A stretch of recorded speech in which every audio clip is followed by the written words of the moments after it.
Thank you, everybody. Thank you, Atrish. So what I understood is that Nicolas has 2.5 years to prepare his keynote. You asked me 2 weeks ago. So that's great. Perfect. So let's go for the topic.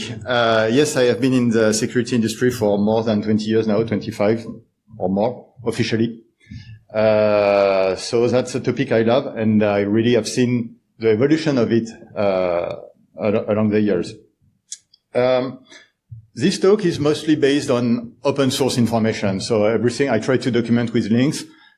Some links might be missing, but everything which is here is available online, because some people are scrutinizing what these companies are doing, and some other information are just leaks that happen to happen because these companies raise attention to a lot of people. However, there is a big bias. Russia and China is not very well represented, and we know things are happening there. So like a week ago, a Chinese company called iSoon was exposed with a lot of information about them. I didn't have time to include that, but that would definitely be very interesting to dig into what they're providing. For Russia, it's very closed as well, and it's controlled by the governments, same as China. So there are not so many information available. And my Russian and Chinese are very bad, like non-existent. So it's not helping either. That was the first point. Second point, law and ethic. These are two different things. Law is a set of rules that people agreed upon and that everybody is supposed to follow or to comply with. Ethic is very personal. All the company I'm going to talk about, they are doing legal things. They find loopholes, but they are doing legal things. Are they ethical? That's another point of view. I will spoil the conclusion. I don't like these companies. But that's my personal point of view. Some of you might agree with that. Some of you might disagree. That's the role of ethics. We have discussion and we can exchange, and maybe we change our opinion or slightly move, but law, ethics are two different things. Here, what I will present are mostly facts. I will try to stick to facts and go back to my personal ethic or personal point of view in the conclusion. And I'm sometimes a bit tacky, so I might put a few bullets here or there, but I will try to avoid that. Okay. What are we talking about? Spyware. What is it? So it's a software that allows to obtain some information in a way that the user of the system is not aware of that. So you are very likely all aware of how it's works. We hide something on the system, we steal information, whether it's text message, video conference, geolocalization, whatever, and it's sent to someone, and the legitimate user of the system is not aware of what is happening. This raises a lot of questions about privacy, about the authorization to do so. It's not the purpose here. So this kind of system is possible because a lot of actors are part of it. First, we have vulnerability researcher because it's needed to intrude into the system. These vulnerabilities are then sold to different buyers. It can be bug bounties, it can be exploit brokers, it can be government agency, it can be also some illegal activities for ransomware or whatever. So the part in red here, I won't talk about. We are talking only about legal activities here. Once the vulnerability is there, then wherever it's from the vulnerability researchers, the bug bounties, or the exploit broker, the user of this vulnerability will package them, will make them reliable, and they will build some post-exploitation tool, backdoors, rootkit, Kotat, whatever you want, and that will give them the opportunity to stay and steal the information, to stay in the system and steal the information from it. So that's the spyware editors and different kind of government agencies, police, lawful interception systems, spies, different kind of personalities in a government, in a state. And we have some private actors, the spyware editors. So that's them we will try to focus on, not only, sometimes I will digress and talk a bit about the others as well. So how is it working? This scheme comes from a company called NSO. I'm pretty sure everybody is familiar with them now. they have a spyware called Pegasus for years. I will focus a bit later on NSO. This documentation is from 2013, and it's still working in the same way. So basically, you have somebody, the user of the system, sending a trap to the target. So it can be a link. It can be something which is very stealthy now with zero click. We'll talk about that later. So something is sent to the target. The target use that link, for instance. It will connect to a website. It will exploit the browser, then it will grow in the system. From there, it has to download the post-exploitation part, and then it can start to gather information. So that's the overall picture is this one.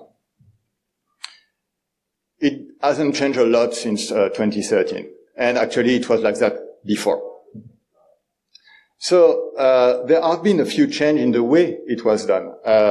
Before 2018, let's say, it was mainly done through SMS. That's why you can see some SMS sender in the previous picture. Now there are other ways to do. They expand the targets actually because our mobile phone mainly, that's the main target of this kind of company. Our mobile phones are getting more and more complex, so that increase the attack surface, and that gives more opportunities to the attackers. So from 2018-19, applications are also targeted. A few years ago, WhatsApp was targeted. We will talk about that by NSO. And an exploit in WhatsApp was used to intrude into 1,500 systems of WhatsApp users. There is a big difference in terms of operations from the attacker perspective between one click and zero click.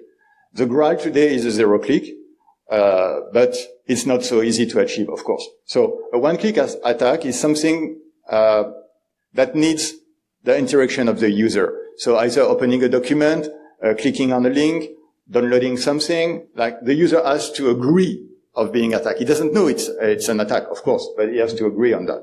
The zero click, you just send it, and that's it. As an attacker, you don't have anything to do. You just have to send that and build a zero-click attack. It takes a bit of effort. But as a user of the system, you don't see anything. Because usually, these attacks also clean themselves. Once you exploit the mobile phone, for instance, part of the post-exploitation will be cleaning the detail of the attack. So it's very hard as well to catch. So let's go on the different steps and buying 0 days or providing 0 days. This is an example from 2003. So maybe some of you were not even born in this room. I'm not sure. I see more and more people with gray hair in conference now. That's good. But there are still very young ones. So in 2003, an American company called iDefense was starting the first program to buy vulnerabilities. They had some bonus for like $1,000 when they bought something or when you brought some companion in the program. So the price were very different then and now. But what is interesting is what I underline in red. This company actually is using his program for his customer and clearly says part of his customer are intelligence agencies. So another example is something you all likely know about as well is ZDI, Zero Day Initiative. It still exists. But in 2005, when it started, it was owned by 3Com, and part of the program said that they would retain the vulnerabilities they were buying for some time, the time for them to build a signature and share this signature with their partners. As an attacker, that was really great at that time, because we just have to subscribe to the program, get the signature, and we could get like almost free 0 days, because we just had to reverse the signature to find the vulnerability and then code an exploit. And at the time, coding an exploit was not the most difficult part. There was no protection on the memories. There was no signatures. There was nothing like that. So it was really easy to bypass the few measures that were available. So sharing this kind of information was really bad. For offender, it was perfect. I mean, it was a Graal because it was free 0 days coming from everywhere. But from a defender perspective, it was very bad. So they changed the policy about that now, and the delay is not existing anymore. you likely all know about the rhodium. It makes quite some noise, some noise when they came out with this price list. So this price list has been updated in 2019. It hasn't been updated since then, so we can assume the price have kind of increased. If I remember correctly, the price for iOS was for a full jailbreak in iOS was about 2 million. Remember, I said in 2003 it was 1,000, and it was in 2019. And at that time there was less mitigation, so it's even harder now to exploit something in iOS or Android. So I assume the price has kind of increased. So the idea is that you exploit a vulnerability once you have the control on the system, thanks to not only one exploit. Nowadays you need like 3, 4, a few, let's say. You get the full control on the phone. And once you have the full control on the phone, you can start do whatever you want on it. And the first thing we'll do is, I mentioned cleaning the exploitation, because they don't want to lose the exploit. Government agencies do exactly the same. When they exploit something, they start by cleaning, because it's costly now to find vulnerabilities. And finding is not that difficult. Exploiting is harder today. So that's a big shift between 2000 and now. And then once you have cleaned, you can download your payload, so the spyware. It installs, and it can start monitoring the user. Some people are very in need of persistence on the system, but it's not necessarily needed, because we will see the option. They call the spyware sellers call that activation. You can resend the exploit and reinstall on the system at will, almost, or you for a price at least. But you can do that like that. So persistence is not necessarily mandatory, and it's harder and harder to achieve. So they shift, the spyware editors shift their model as well. What is important there is that as a spyware editor, you need to get a good infrastructure behind, so that your exploits are available when some of your users will get exploited. So the infrastructure, we will talk about it as well, is a big part of it. The information you can gather, so it's also coming from 2013 from NSO. It's basically everything which is happening on the phone. So you can record the audio, and without even being noticed that your microphone or your camera is on. That was funny actually, because when I discovered that, a lot of people were, oh my God, it's happening. But in, let's say before 2000, when we were using something called a modem, there was some light blinking saying, oh, it's connected to the internet. And with some friends, we developed a rootkit, which was actually connected to the internet, but hiding the blinking LED. So the user didn't know that it was actually connected. So it's exactly what is happening now 25 years later. I'm sure some other old people here did the same, so this is very common. This kind of practice of making a difference between the UI and what is actually happening. So you can steal files, you can follow the person thanks to the GPS, you do whatever you want on the phone. So once we are, I said we as an attacker, once we are on the phone, you want to collect the data, but you don't necessarily want the user or some person investigating what is happening on the phone to know what is going on. So you will, if you are a bit evolved, you will encrypt the data you collect. Then you will have to send the data to anonymized servers, because you don't want to be flagged if you connect to NSO.com right away. So you use some anonymizing infrastructure.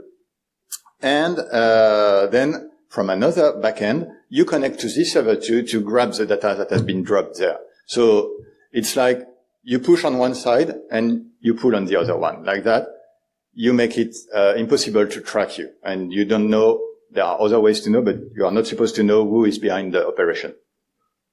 And then most of the advanced, I would say the first tier of the supplier are providing analysis capabilities on the data that is collected, because it's good to have a lot of data, but if you have to read every message, every email, every phone call, it will take you forever. So they provide ways to analyze that, this huge amount of data. Let's talk about the marketing now. They need clients, so how do they find them? This is an example of an old company, Hacking Team, an Italian company. Basically, it was to fight crime, because everybody will agree with that. Everybody wants to fight crime. Okay, so they are good guys. NSO. It's too small on my screen to read, so NSO create technologies that helps government agency prevent and investigate terrorism, crime to save thousands of lives around the globe. Does somebody disagree with that? Okay, so they are good guys too. This one, I think it's Intellixa. I forgot to register where I took in. I think it was Intellixa. Intellixa is a company made of, it's not actually one company, it's a composition of many companies doing a lot of things. The two most famous are Circle and Cytrox. Cytrox creates spyware known as Predator. It's an Israeli-based company, and Circle, I forgot where they are from. I think they do mainly interception on GSM and this kind of thing. So we enhance your power to investigate from pedophiles to organized terror groups, human trafficking, or financial fraud. They looks good guy too. So that should be okay. But the one I prefer, to be honest, is another Israeli company called Candiru. Their marketing is awesome. That's it. Very efficient. And you can see from archive.org, there are not so many information on the website here. And actually, the two first are empty. So this company is very good at being stealthy, actually. Okay, let's talk about the pricing, because it's what is interesting. Everybody wants to know how much it costs. It's not cheap. Finn Fisher, Gamma Group, a German company, in 2011 had some document leaked. So the price was not so high. Their practice was different from what we are talking now with Cytrox or NSO. They were providing a lot of tools from USB, from Wi-Fi hotspot, LAN system to intrude system through poisoning or cache poisoning or things like that. It was different. Many of the tools they provided were quite well described in Snowden leaks a few years later, but it's the same kind of ID. The activation, the price was per activation, so it was 1,100 euro per activation. So keep that number in mind. It's cheap compared to now, and voice recording was 25K. We will see later, voice recording for some application from NSO or Intellixa, I don't remember, is 200K now. So it's not like it's more complicated, maybe inflation, I don't know. So Hacking Team, the Italian company I mentioned earlier, that's some kind of invoice they send. So it's 400K and it's 50%, so it's a bit less than $1 million for the whole system. And we are like 2 to 4 years later. Intellixa in 2022, this one is quite interesting. So you see the package, you will have that in the document, so you get Android support, iOS support to intrude into the system. The price is 8 million. Yeah, it's not cheap, I told you. But you can infect up to 100 mobile phone. You have some options. Nicely. For 3 million, you can get persistency. I told you earlier, persistency is not so easy to achieve. It takes some very special exploits to manage that. So it has a cost, because if they burn the exploit, they want to be able to get a new one, and so on and so on. So 3 million for persistency. And if you, when you buy this kind of system, usually the price is per country, per activation. So if you want to use your system in other countries, so if you want to add 5 more countries, it's only 1 million. I think it's quite a good deal. And Candiru, so I told you this company is quite discrete. It's about 200K to record the voice, but if it's Signal, it's 500. So that should give information that maybe people should use Signal instead of WhatsApp, but okay, there might be discussion on that. And the price for the whole system is 6 million. So it's cheaper. Maybe they were competing with Intellixa and trying to make the price lower, I don't know. So that's to give you some order of magnitude of the numbers and how they changed from 10 years ago to now. Now let's look into the currently most famous company, NSO. This is a timeline, so I won't go over every item. But the idea is that this company was founded in Israel. The first version of their malware, Spyware, sorry, not malware, is 2011. And the revenue 3 years after they were founded was 40 million.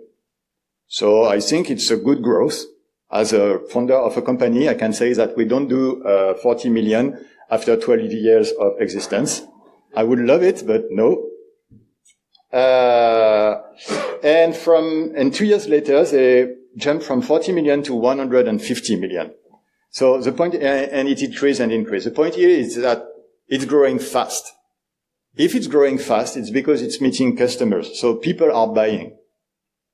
They are buying because the technology is good and because some countries need that service. And when I say need, it's not a judgment. It's just they need it, so they buy it. What is also interesting is the fight all along the line between different investors, CEOs, or different executives in the company that change. So I won't go over the whole story. I don't have all the elements, but I'm pretty sure Netflix could do a very good show about that. So some CEO are there at the beginning, they leave, they associate with some investment firms, they come back, they are fired, they come back again. So you see many episodes, I'm pretty sure. But it's kind of interesting. The interesting thing is that they were born in Israel, they get money from Europe, they tried to be bought by an American company, L3 Harris, which also bought IEEE Security, for instance. I think the best company to provide reliable exploits. So it's like a struggle to who will take the ownership of this company. But along the way, a few controversies happened. So they have been known for spying. Maybe they are very suspected being involved in the murder of a journalist in 2018. I mentioned an exploit on WhatsApp. That's what happened in 2019, sorry. So they have been sued by WhatsApp for that. And they shift the way of operating from 1 click to 0 click. Other people were looking for that either, but it's the first private trace that we have on a company doing that. Apple is suing them as well.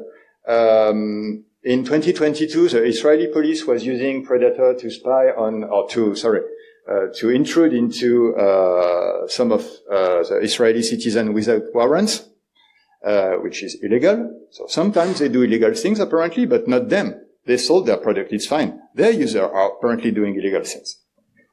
But they cannot control what their users are doing.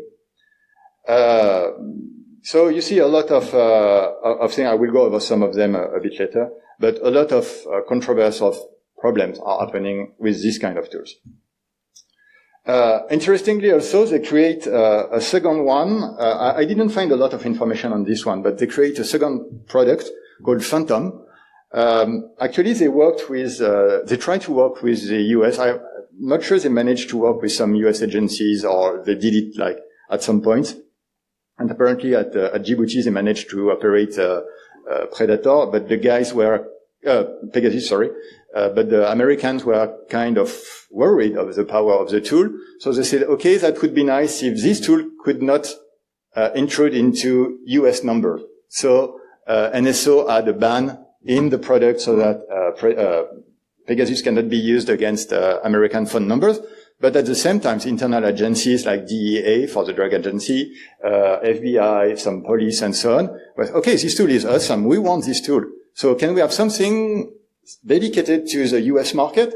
So that's where they created Phantom for the US market. So I don't know if Phantom was sold or not in the US in the end, but it's really interesting because it shows how these companies are agile.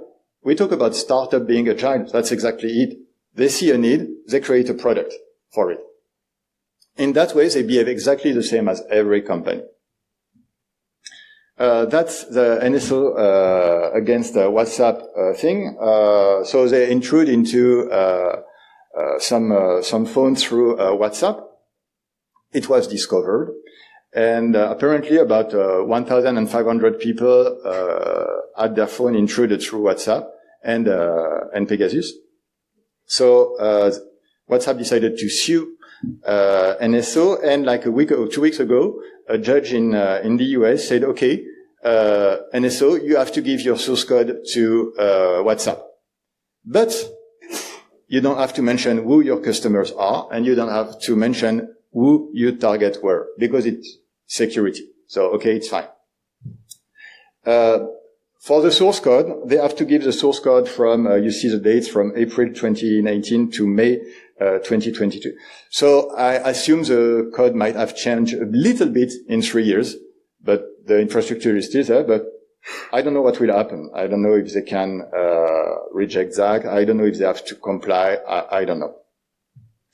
And also, I forgot to mention that NSO has been banned by the Biden administration, NSO and Kangaroo and a few others, company like that. The current Biden administration is really opposed to this kind of software compared to Trump before and maybe Trump after, who liked it a lot. So what is interesting with NSO is that it's the shining star of this kind of companies lately. Some others are raising. It's starting, I think, to get down a bit. In the US, they try to use it internally and externally a lot of times for many years. But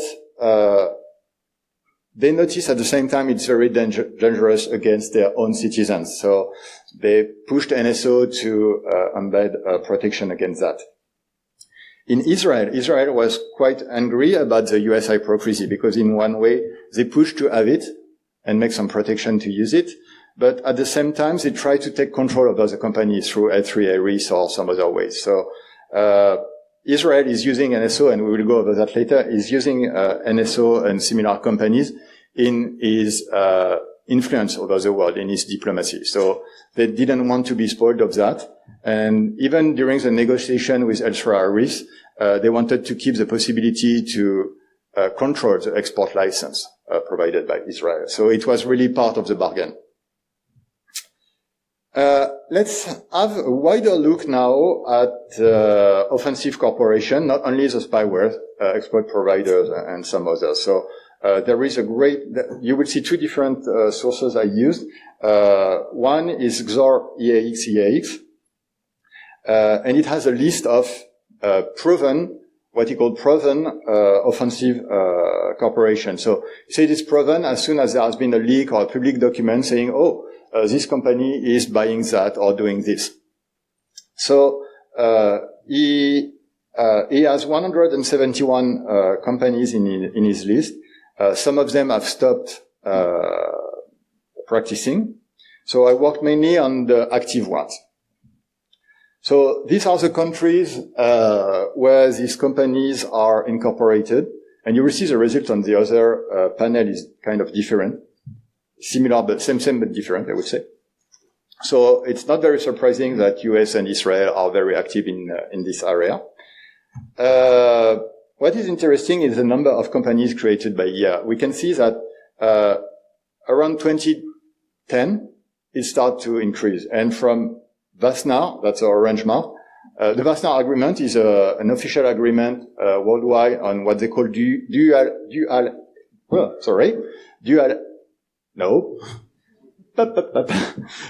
usage weapons, dual usage technologies. So it's things which could be used for different purpose, military and civil, and can be very dangerous. So there is a control over that.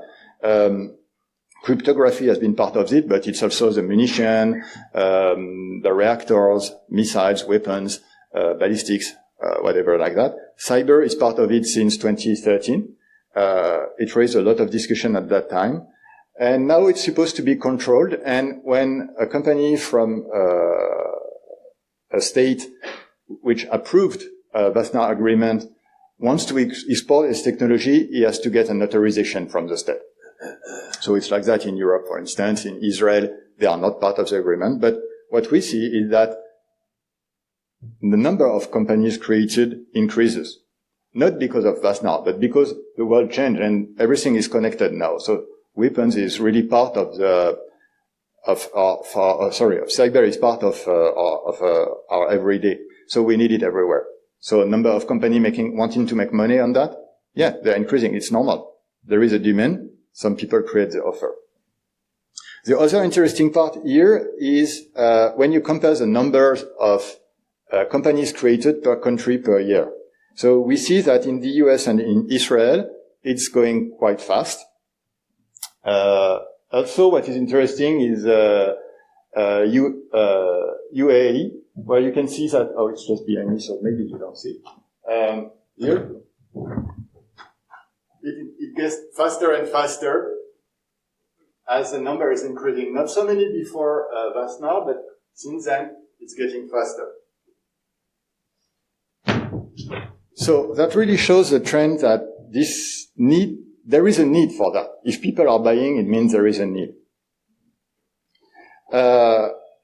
So if there is a high demand, it's mainly coming from countries which do not have the capacity internally. And that's the difficulty here. Some countries like the US have the capabilities, but they are an open market, so that creates companies which seize opportunities, business opportunities, but some other countries don't have the capacities. So they need to acquire it, and they buy through private company. That's how the business is growing. Interestingly enough, also, great, thank you. Interestingly enough, also, Google produced a report a few weeks ago. They said that about 50% of the 0 days they had to fix in the last almost 10 years, was because of these companies. I think it's quite high. Okay, back to SpyCorps. Another source, open source, which provides a quite interesting list. So they go a bit beyond SpyCorps. They also include what they call digital forensic. So it's system that you extract information from a mobile or whatever, but you needed a physical access to the device. So it might seem better. Maybe it is, maybe it is not. It's just shift way of using it. It has been known for years that when you travel in certain country, the police or some spies or whoever can visit your room while you are not in your room and intrude in your computer, for instance, just staying, or in airports, or so this is happening sometimes. And sometimes the police or the custom is stopping you, and you have to provide your mobile phone, and you don't want to give your phone. So whatever way, getting access to a mobile is not that difficult. And in some countries, they just don't care with that. They take the police, they arrest the person, and they take the phone. So it's different. So it depends of the legal aspect of it. So they consider digital forensic also to be troubling. And they have one Israeli company called Taco, if I remember correctly, which does IoT hacking. Basically, their business model is to intrude into cameras and redirect or modify the video stream. So here, these are the company. So how they build their sample here, the data set is through leaks again. So each time they register a company, it's because there has been a leak about a deal between this company and a government. What we see here is that Finfisher hacking team and NSO, and Kenjuru is not far, but the three first are really Finfisher hacking team and NSO, because they are they used to be the most exposed, the oldest. So the older they are, the more leak there have been as well. But some others are rising stars. Kangaroo is not far from here. The frequency of appearance by country of origin is slightly different because USA is not there, which is kind of surprising. I mean, it's like far away. But basically that means an idea of the business that is made by every country. So it shows also the weight of this kind of industry in the country. And when I was saying that for some country it's really part of the influence, we see it here for Israel. It's really part of how their diplomacy is working worldwide now. The number of disclosure per year, so it gained some scrutiny after Snowden. We can see in 2014 and 2015, people were concerned about their privacy and what was happening, and then nobody cared again. And then it's rising again, slowly, let's say. So is it really a concern? I don't know. But some people are still interested in that. I think it's a growing concern because everything is interconnected. So more and more people are getting worried about that. And that's just the top 3 per region. Not a lot of surprise here. US is there. It's also because most of the many contracts are more open and the country is bigger. Of course, China and Russia are not there, but we know that a lot of things are happening over there too.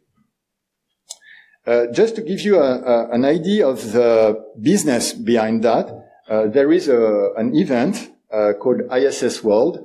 So you can see the dates for 2024. It's 5 times all over the world, and these are the different kind of topics they are interested into. So it's not only about intruding into a phone. It's also de-anonymizing Tor or de-anonymizing cryptocurrency. It's also GPS, mobile signal interception. The surveillance industry is not only just about mobile phone. You have to remember that it's a broader topic than that. And a lot of efforts and money are put into that. The resilience. Over the last 10, 15 years, we have seen this company like Finfisher, Hacking Team, NSO, and they are more or less there. So let's try to understand why and how it's possible. From the customer perspective, this is an analysis of some of the customer of Predator, Intellexa, Citrox. There will always be governments ready to pay to keep an eye on what they call terrorists. Of course, the definition of terrorist might be very different in Germany and in Sudan or in Russia. But it's fine. Remember the marketing, they want all to fight terrorism. So it's okay. So customer, I'm pretty sure there will be always customers. So this company, it's okay, they will find money.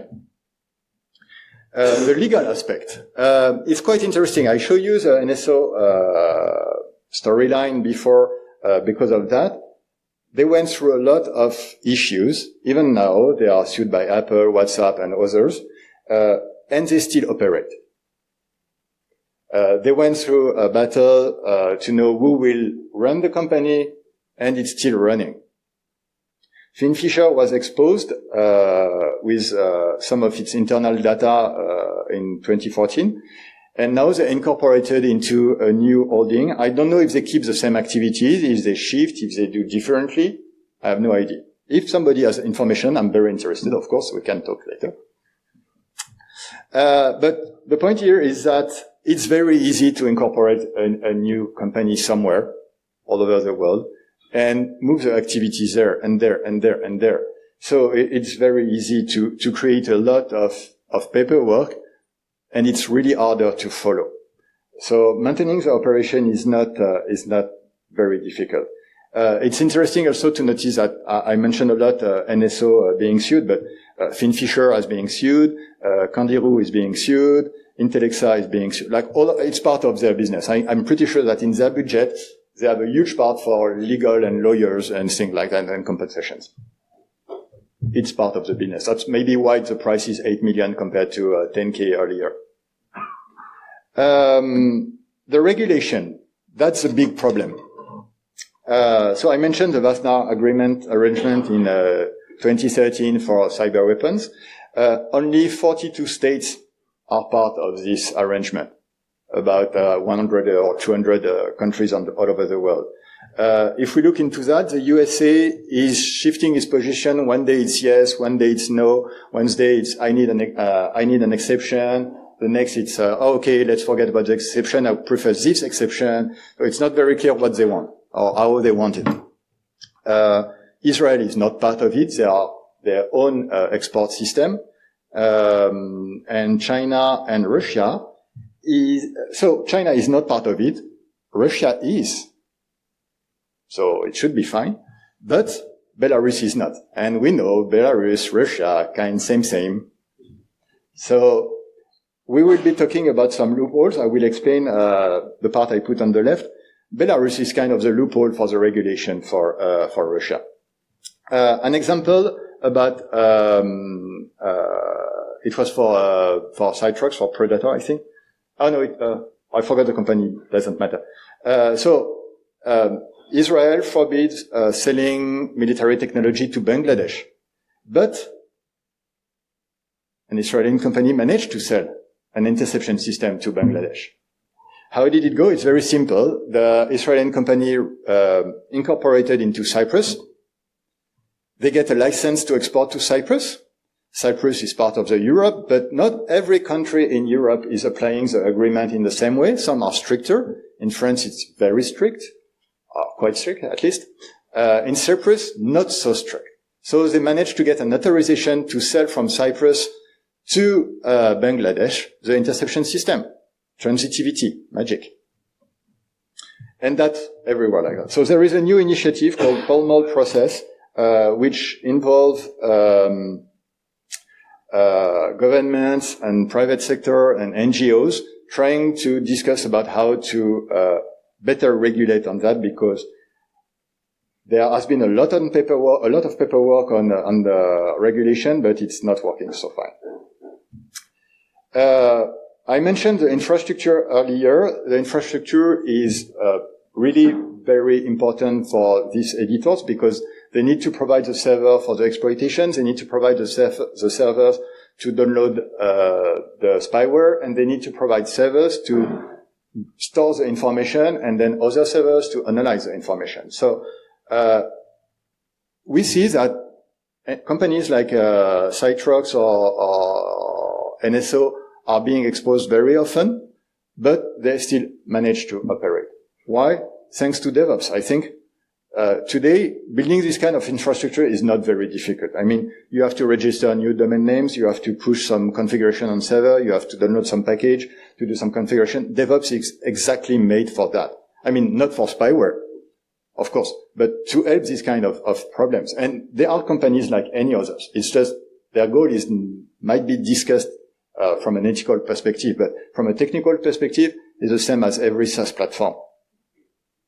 So they are using the same technologies to do that. So Amnesty International is providing this graph where we see the shutdown of some of the infrastructure. Like here, they decided to stop suddenly what they call the version 3 of their infrastructure. And then there is again the version 4, and we see some hiccups on the curve, depending on what was exposed and when. But it's very easy for them to recreate all the infrastructure. It stops the operation for a few days, hours, weeks, at most. So they are very resistant. The customers, they will already be here. Cyber is really everywhere now. So and legal and technological help them to, because they are companies as others, to start operating again very easily. So to conclude, almost on time, which was a challenge. What we have to remember now is the big change, I think, is that cyber weapons are really seen as regular military weapons. So it's part of the negotiation between states. It's part of the zone of influence. And Israel is a perfect example for that. But of course, Israel is not the only one. When France goes to India and selling planes, Rafale or or in the UAE, they also discuss about cyber. So the countries having the technology are using this technology to expand the influence. And that's what we will see more and more. I'm pretty sure of that. It has been like that with other technologies. It will be like that with cyber, and it will be like that with AI or future technology as well. Also, the demand is very, very high, and it will not change tomorrow. A lot of countries are looking for this kind of technology, either always to fight terrorism. So what we see when we look at this company, the old company like Finfisher and Hacking Team, they disappear officially, but maybe they change name, the teams move to other companies. They have been replaced. They have been replaced by new ones, NSO, Candiru, Intellexa, or Citrox. And if one of these fails, I'm pretty sure, so this one might be the first tier of the company providing the best service. Let's call it that way. But we have a lot of second-tier companies who are just ready to jump in, which already provide this kind of service or hacking for hire, but they are here. So if I'm a government and I want to find a company providing this kind of service, it's not that difficult. And my personal note on that, I have a quite strict ethic code on this topic for 25 years or more.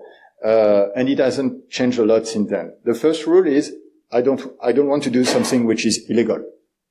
Why? Mainly because I don't want to go to jail.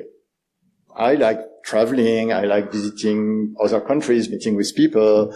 So jail is not the best place for that. Secondly, so the question is, this rule is very simple, but it's not as simple as it seems, because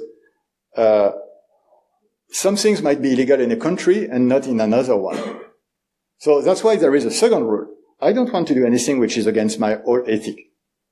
So we have to be very clear with our own values to decide whether we want to do something in this direction or this one. To me, it was very clear that I didn't want to be involved in governmental things in some countries, for instance. I know some countries, I don't want to work with the government in their countries. But it's a difficult challenge, because at the same time, if we want to help them to raise and to increase their capabilities and to grow in a way, we also need to help them. So finding the right balance between helping and not giving bad capabilities is very difficult. And that becomes very complicated, and I don't like complications. So I made the rules very simple for me, and I try to stick to them. And that's it. So if you have any question.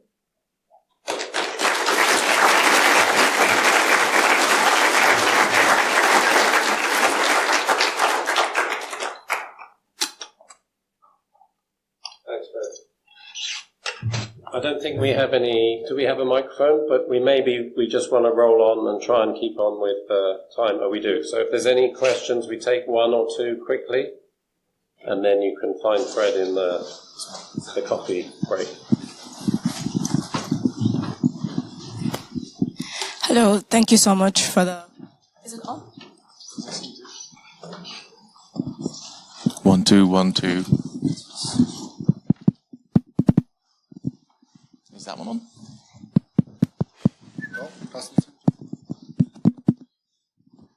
They are not on.